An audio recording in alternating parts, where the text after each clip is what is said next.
Hampir di setiap ada temu kemanten, kita dengar doa Allahumma alif bainahuma kama alafta baina Adam wa Hawa wa alif bainahuma kama alafta baina Yusuf wa Sulaikha wa alif bainahuma kama alafta baina Sayyidina Muhammadin wa Khadijatal Kubra.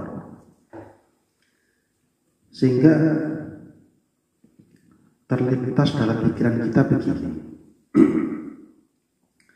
kenapa ya para ulama-ulama salaf itu yang dibuat bahan doa adalah lulutkanlah kedua mempelai ini sebagaimana Tuhan melulutkan antara Adam dan Hawa,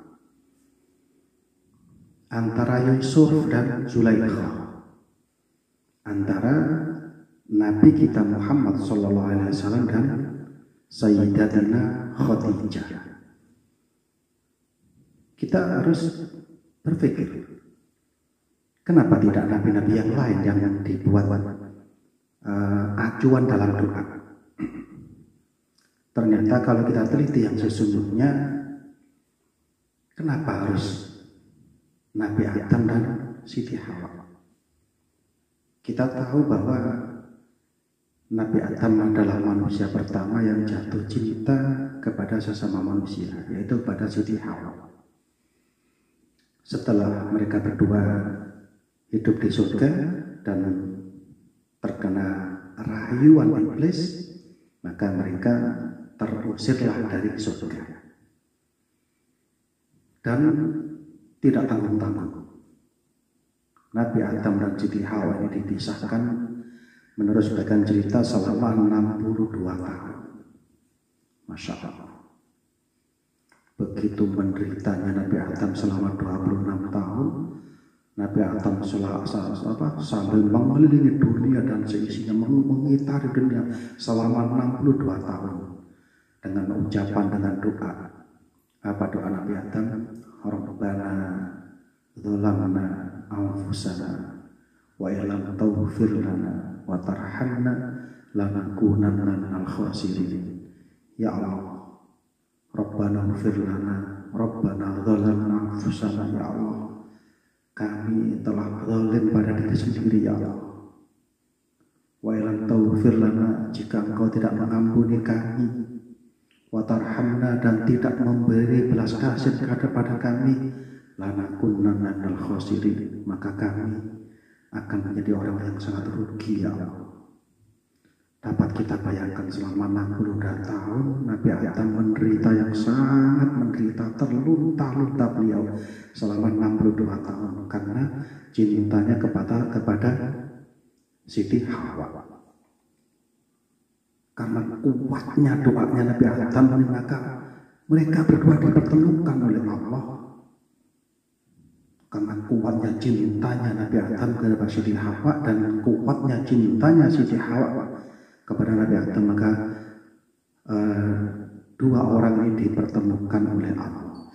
Bayangkan kesabaran beliau itu adalah 62 tahun. Subhanallah. Sementara kita dalam rumah tangga, jangankan 62 tahun, 2 tahun saja kita dikhianati, kita sudah berpaling. Ya kan? 2 tahun saja, salah satu di antara suami istri ini ada yang khianat. Jangankan 62 tahun, 2 tahun saja terpisah, salah satu sudah berpaling. Karena kekuatan cinta kita kepada sesama tidak dikuatkan dengan cinta kepada Allah Subhanahu wa Ta'ala. 62 tahun Nabi Adam dipisahkan dengan Sayyidatina Hawa. Beliau dengan sabar, dengan penuh harapan ingin bertemu dengan Siti Hawa. Akhirnya Allah dipertemukan.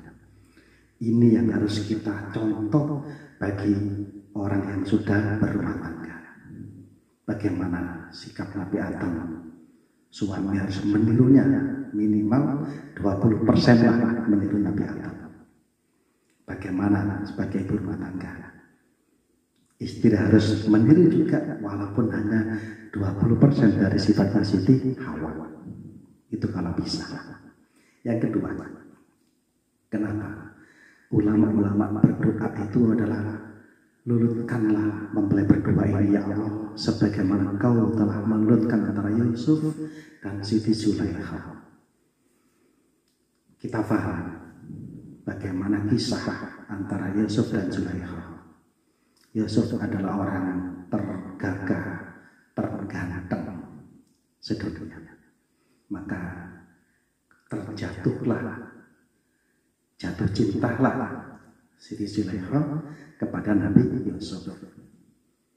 Saking cintanya Zulaikha kepada Yusuf, pada suatu hari Siti Zulaikha merayu Nabi Yusuf agar mau melayani nafsunya, tapi Nabi Yusuf menolaknya. Dan ketika ketahuan suaminya Raja Kitfir Al-Aziz, kalau nggak salah namanya, maka perempuan ini keluarlah watak aslinya. Ya, apa watak aslinya perempuan? Penipu. Ya. Padahal yang salah, yang merayu itu adalah Siti Zulaikha, merayu Nabi Yusuf agar mau melayani hasratnya.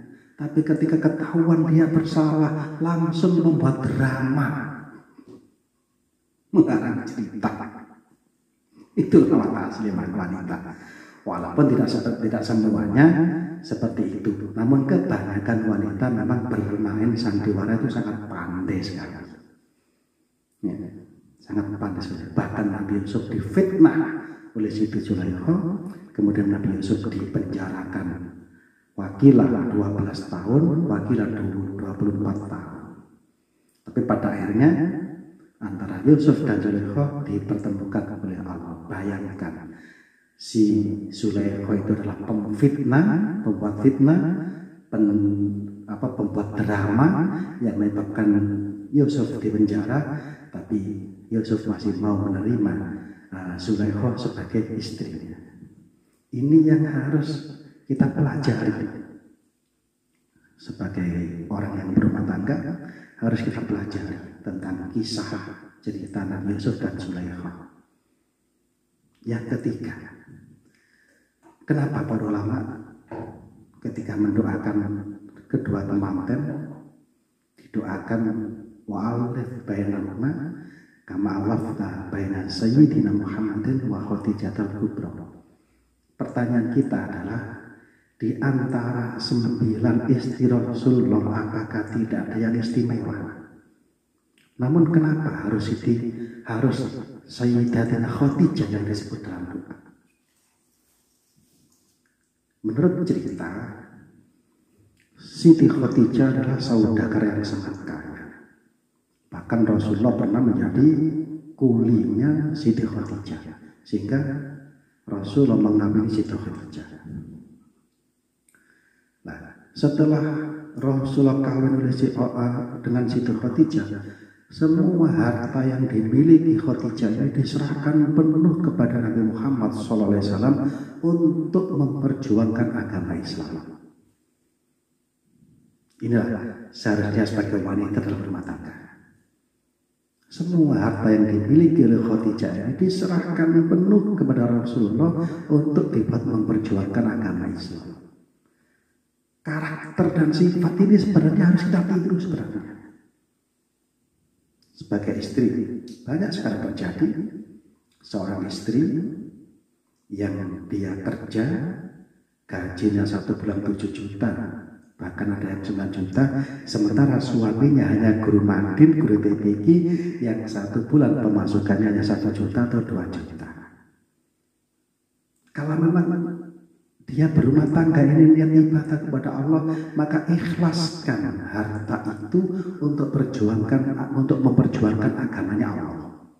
Kalau memang ibadah ini niat ibadah kepada Allah, rumah tangga ini niat ibadah kepada Allah, ikhlaskan. Maka setiap harta yang kamu ikhlaskan untuk memperjuangkan agama Allah menjadi sedekah yang tertulis besok di akhirat dan akan mendapatkan balasan besok di akhirat.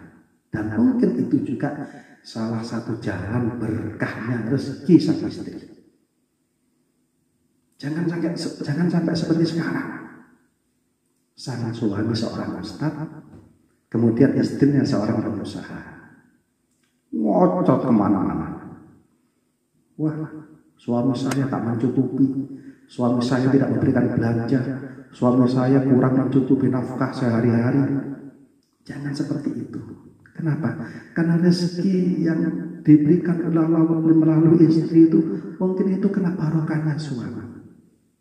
Ini yang dilakukan Siti Khadijah sehingga di saat ulama-ulama mendoakan kemanten yang dibuat uswah hasanah yang dibaca itu adalah Siti Khadijah, bukan istri-istri yang lain.